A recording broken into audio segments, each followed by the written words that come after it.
For our capstone project, we wanted to create something that could actually make a difference. Growing up, I watched my cousin live with diabetes, stress over every meal, every dose, crazy money spent, and painful finger pricks. And I know like him, there's millions worldwide waiting for a better solution. So as engineers, we took their story as a mission, and more than that, a responsibility with DiaBEAT. In our quest for the ideal sensor for DiaBEAT, we decided to tackle the three main technologies that shape advanced CGMs. Our research started with fully invasive sensors, but they were painful and can cause a high risk of infection. We then explored minimally invasive sensors, but they were costly and unreliable. We were not satisfied with these solutions because they were not what we're looking for, nor the change we're trying to make. We want something that's painless, reliable, and accessible. So we dug deeper into research until we found our perfect match, a non-invasive sensor based on NIR light emission.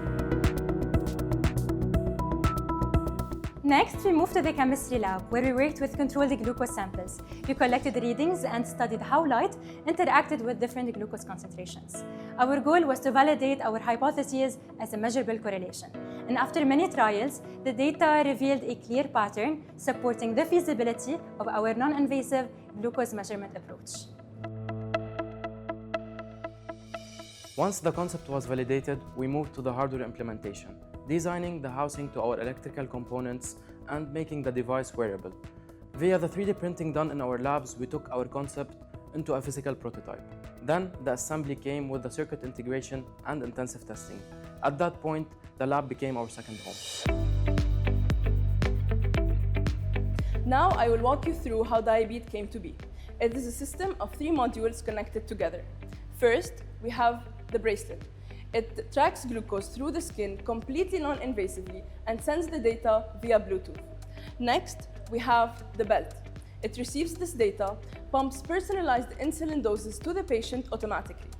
And third, we have the mobile application, which connects all of those modules together via Bluetooth. The mobile application allows the patient to see real-time glucose levels, insulin injections, they can track their meals, they can track their history, and they can check the battery of the belt and the bracelet all on one screen like no other system. Now we can say that we have a fully integrated system that mimics a human pancreas. Our goal was clear. It was one fully connected experience, from monitoring all the way to treatment without any single finger prick. The next step for DiaBEAT is to move from concept validation into real-world testing and refinement. We aim to improve the system's usability, accuracy, and integration into everyday patient care. By continuing to merge engineering innovation in addition to healthcare needs and patient-centered design, DiaBEAT can turn into a tool that can support better monitoring and more specialized diabetes management.